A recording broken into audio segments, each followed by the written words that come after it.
Hello friends, welcome to Sri Tamil channel. இன்றைக்கி நம்ம பார்க்க போகிறது என்னென்னு பார்த்தீங்கன்னா, கோவில் ஸ்டைல் வெண்பொங்கல். வீட்டில் நாம் எத்தனை தடவை வெண்பொங்கல் செஞ்சாலும் கோவிலில் கொடுக்குற வெண்பொங்கல்ன்றது நம்ம எல்லோருக்குமே ரொம்ப ரொம்ப பிடிச்சமான விஷயம். அதுக்கு காரணம் அந்த பொங்கலோட மனமும் அந்த சாஃப்டான டெக்ஸ்சரும் தான். இன்றைக்கி நாம் கோவிலில் கிடைக்கிற அந்த பொங்கல் மாதிரியே நல்ல சாஃப்டாக மனமாக வீட்டில் எப்படி செய்யலாம் தான் பார்க்க போகிறோம். முதல்ல ஒரு பேனில் அரை கப் பாசிப்பருப்பு எடுத்துக்கோங்க. அடுப்பை மீடியம் ஃப்ளேமில் வச்சு இந்த பாசிப்பருப்பை லேசாக வறுத்தெடுத்துக்கோங்க. லேசாக வறுபட்டு வாசனை வர ஆரம்பித்த உடனே நாம் இதை எடுத்துடணும். பாசிப்பருப்போட நிறம் மாறக்கூடாது, நல்லா சூடான மட்டும் போதும். இப்போ பார்த்தீங்கன்னா பாசிப்பருப்பு நல்லா சூடாயிடுச்சு, லேசாக வாசனையும் வர ஆரம்பிச்சிடுச்சு. இந்த சமயத்தில் அரை கப் பாசிப்பருப்புக்கு 1 கப் பச்சரிசி சேர்த்துக்கோங்க. பச்சரிசி சேர்த்த உடனே நாம் ஸ்டவ்வை ஆஃப் பண்ணிடலாம். ஆஃப் பண்ணிவிட்டு அந்த பேனோட சூட்டிலேயே 1 நிமிஷத்துக்கு லேசாக வறுத்து எடுத்துக்கோங்க.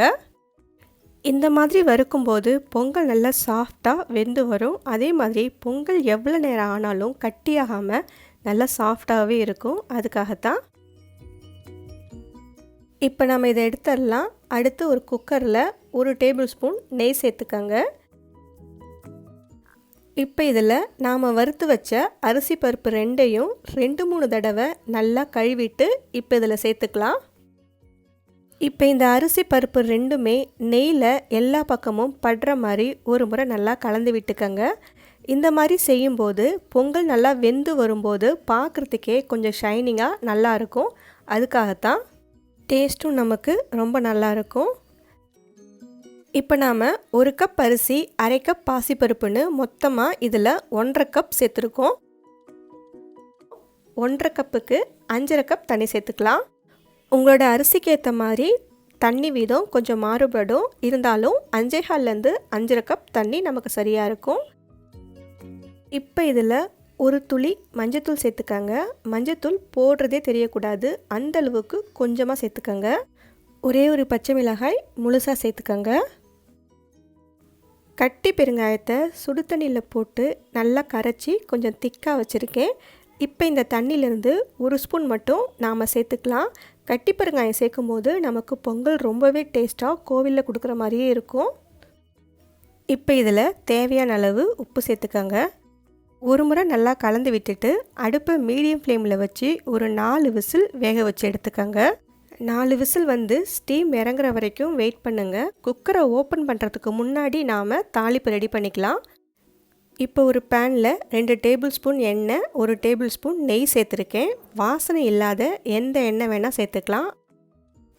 எண்ணெய் லேசாக சூடானதும் 1 ஸ்பூன் மிளகு போட்டு தாளிச்சிக்கோங்க. மிளகு நல்லா பொரிஞ்சு வரணும், அது வரைக்கும் வெயிட் பண்ணுங்கள். மிளகு பொரிஞ்சாதான் பொங்கலுக்கு அந்த மிளகோட வாசனை நல்லாயிருக்கும். இப்போ பாருங்கள், ஒவ்வொரு மிளகா நல்லா பொரியுது. அதுக்கப்புறமா 1 ஸ்பூன் சீரகம் சேர்த்துக்கோங்க. சீரகம் பொரிஞ்சதும் தேவையான அளவுக்கு முந்திரி பருப்பு, இஞ்சி ஒரு 2 டேபிள் ஸ்பூன் இந்த அளவுக்கு நல்ல பொடியை நறுக்கி சேர்த்துக்கோங்க. எந்த அளவுக்கு இஞ்சி சேர்க்குறோமோ அந்த அளவுக்கு நமக்கு பொங்கல் நல்லா டேஸ்ட்டாக இருக்கும்.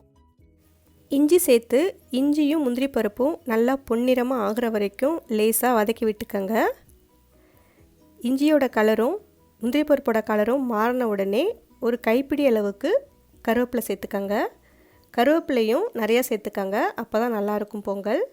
கருவேப்பிலையோட நிறம் மாறத்துக்குள்ளே நாம் கரைச்சி வச்ச பெருங்காய தண்ணியிலேருந்து 2 ஸ்பூன் சேர்த்துக்கோங்க. 2 ஸ்பூன் சேர்த்து ஸ்டவ்வை ஆஃப் பண்ணிடலாம். அவ்வளவுதான். இப்போ இது அப்படியே இருக்கட்டும். இப்போ நம்ம குக்கர் ஓப்பன் பண்ணிக்கலாம். பார்த்தீங்கன்னா பொங்கல் நல்லா சாஃப்டாக வெந்து வந்திருக்கு. இப்போ இந்த பொங்கலை லேசாக மசிச்சு விட்டுக்கோங்க. பொங்கலை லேசாக மசிச்சு விட்டதுக்கப்புறமா நாம் தாளிப்பை சேர்த்துக்கலாம். தாளிப்பை சேர்த்து ஒரு முறை நல்லா கலந்து விட்டுக்கோங்க. தாளிப்பு எல்லா பக்கமும் படுற மாதிரி கலந்து விட்டுக்கோங்க. இந்த சமயத்தில் நாம் உப்பு செக் பண்ணி பார்த்துட்டு தேவைப்பட்டால் சேர்த்துக்கலாம். அடுத்து பொங்கலை இந்த மாதிரி சமப்படுத்தி விட்டுட்டு ஒரு 2 டேபிள் ஸ்பூன் நெய் சேர்த்துக்கோங்க. நெய் எல்லா பக்கமும் படுற மாதிரி லேசாக தேய்ச்சி விட்டுக்கோங்க. இப்போ நாம் இந்த குக்கரை மூடி வச்சிடலாம். குக்கரை மூடி ஒரு 10லேருந்து 15 நிமிஷம் அப்படியே இருக்கட்டும். 15 நிமிஷத்துக்கு அப்புறம் திறந்து பார்த்தீங்கன்னா சுட சுட கோவில் பொங்கல் சூப்பராக ரெடி ஆகிருக்கும். இதை அப்படியேயும் சாப்பிட்லாம், இல்லைனா தேங்காய் சட்னி சாம்பார் கூட சேர்த்து சாப்பிட்டு பாருங்கள், ரொம்பவே சூப்பராக இருக்கும். ஓகே ஃப்ரெண்ட்ஸ், இது நீங்கள் வீட்டில் ஒரு முறை ட்ரை பண்ணி பார்த்துட்டு எப்படி இருக்குன்னு சொல்லுங்கள். தேங்க்ஸ் ஃபார் வாட்சிங்.